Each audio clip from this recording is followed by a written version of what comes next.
while you were still talking, I think in your definition, you mentioned do unto others what you want done to you. Now, could you speak further on this by explaining the place of the impact actually of respect and dignity when it comes to this? Because again, people want respect, but they don't give it. And don't forget that people watch you, what you do to others. Now you make mention of that man who was your president, who chose instead of giving you the materials for the conference, he decided to take it home, and he, with his full chest, told you that because you are a woman, he felt you don't need it. It's not as if it's money, right? Maybe if it's money, they would have said, okay, it's your husband that takes care of the home, but that's aside. Now, you disrespecting someone like that, and you don't want that to be done to you.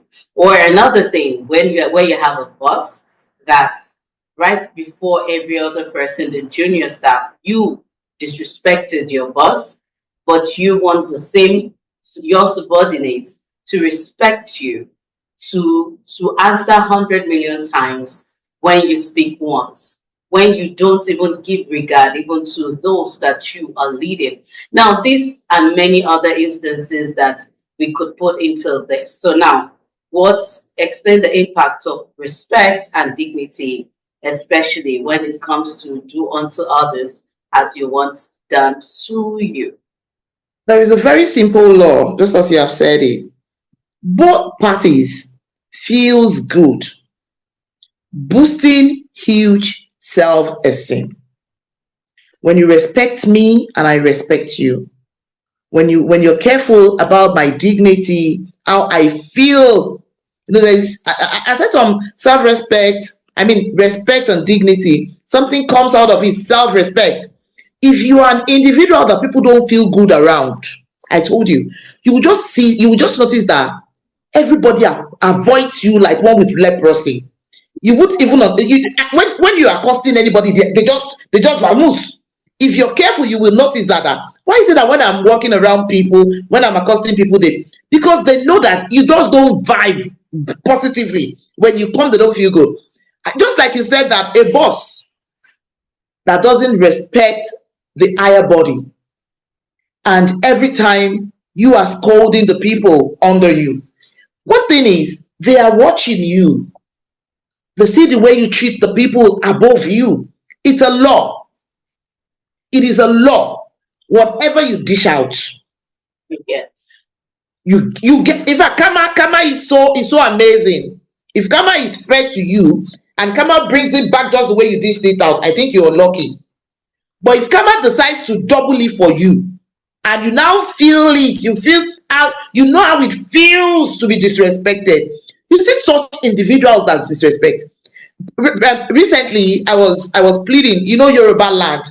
I was pleading with elderly women that kneeled down to greet me. You see these women in their 70s, in their 60s.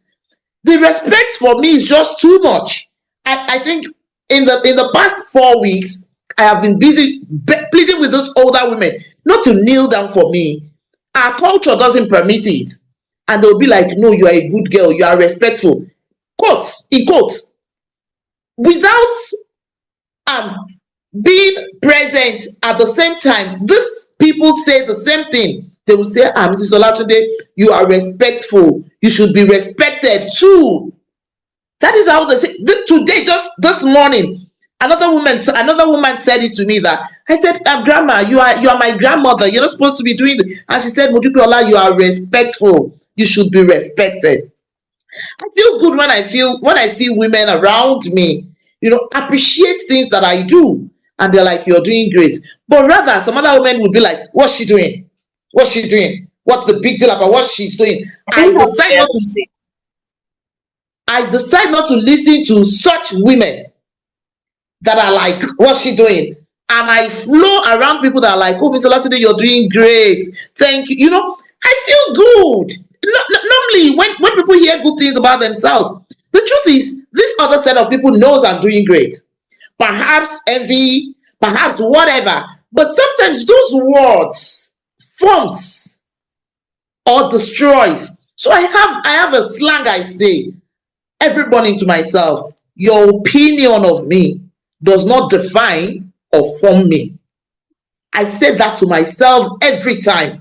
How you feel about me, your perspective about me, your opinion, your definition of it won't form me, neither will it define me.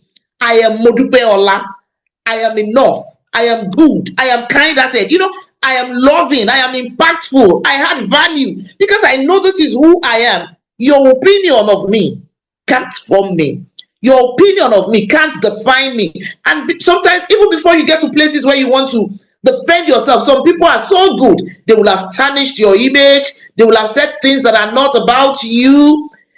I'm so passionate about this topic because I have suffered in the hands of people. Thank God I'm out good and sound, but I'm just trying to fix others, to make others know that if they allow people's disrespect, or um I can't really pick the word I want to use now, drag their self-esteem to the extent that they feel less of themselves, and they ask questions. Oh, why me? Why? No, no, no, no, no, no, no, no. We shouldn't allow individuals push us to that corner. Thank you. All right. So now, in various contexts, what strategies do you think can be put in place to ensure that respect and dignity works perfectly well in school space, communities, marketplaces, different environments, even the community that we find ourselves, wherever, groups, organizations, and all of it? I'll say by validating others' feelings, whether you accept their opinions or not, whether you agree with their opinions or not. Just manage.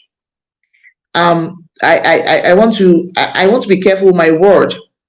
The situation where you're with them, so that what you say does not diminish them, does not make them feel diminished, does not make them feel dejected, does not make them look like an idiot.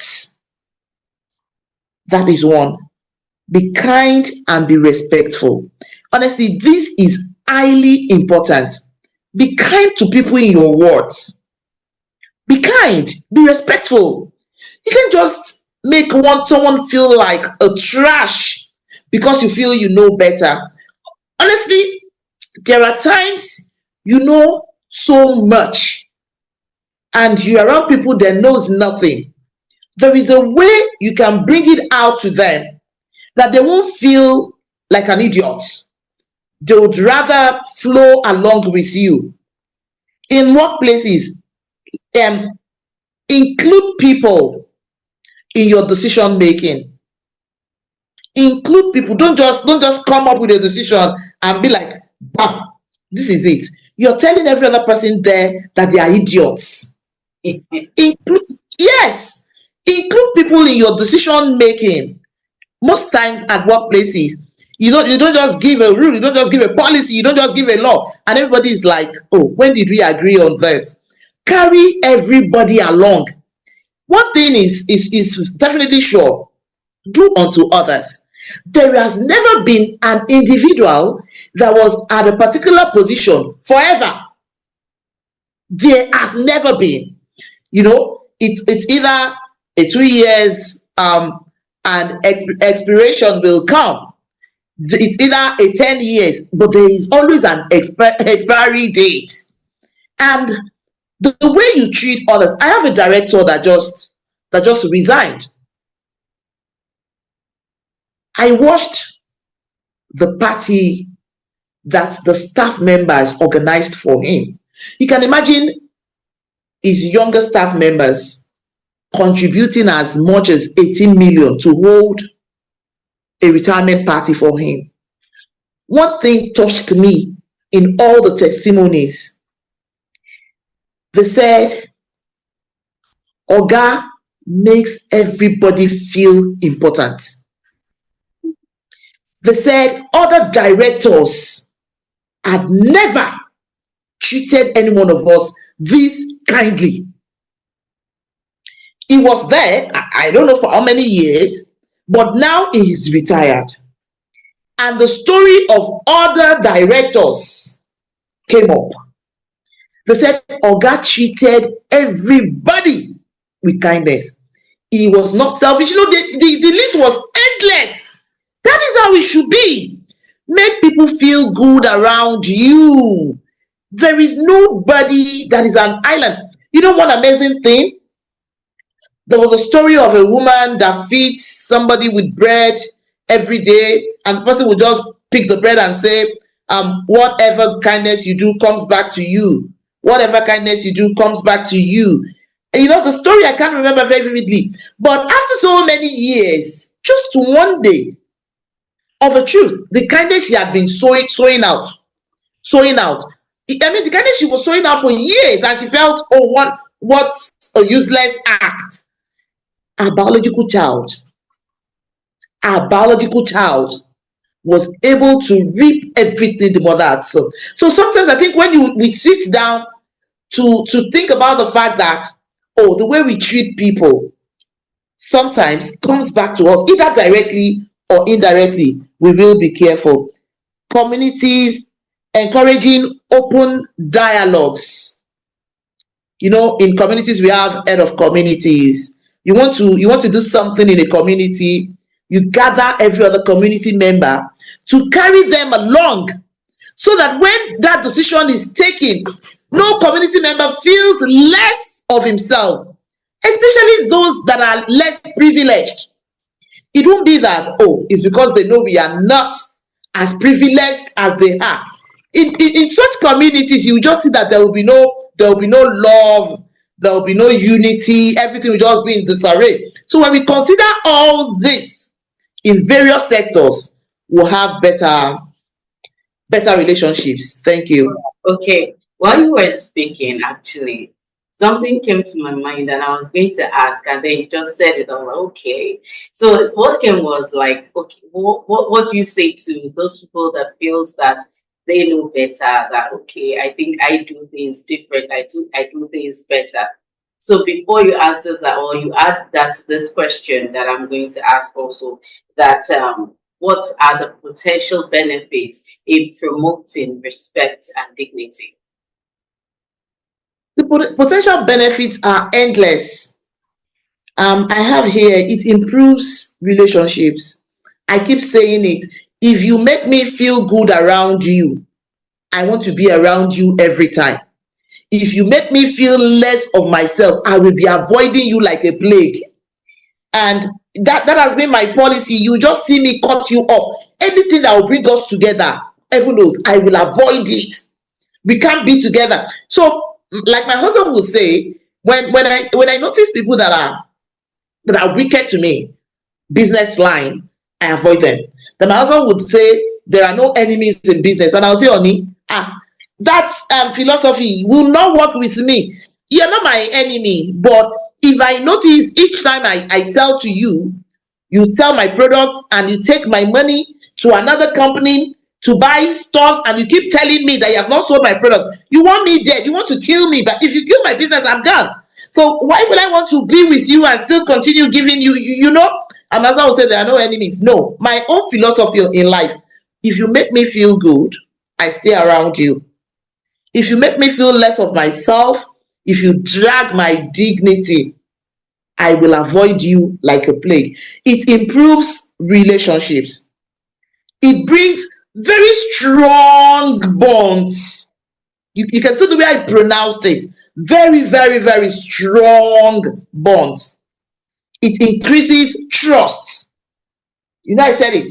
When I feel good around you, I want to trust you. I want to ask you questions. I want to share opinions with you. I want to share ideas with you. It increases trust. It brings better communication. While we are communicating, there will be no arguments. There will be no disagreement. We both know how to treat one another with respect. One, I wrote here again, positive work environment. It increases productivity. If we are in the same organization and you keep disrespecting me and I keep avoiding you, are we, the two of us, are we going to be useful for the organization? In the morning, good morning, and throughout the day, I am looking out for where the direction you want to pass, I am taking the other direction. If we have to do anything for the organization together, do you think we can bring any success to the organization? No. It reduces conflicts, which is most important. In an organization, it reduces conflicts. It enhances well-being. Now, I love this. Do you know there are people with different ailments, health issues, and if you don't treat them right, if you're not careful about the way you make them feel, then you just notice that their health issues could get worsened. Thank you.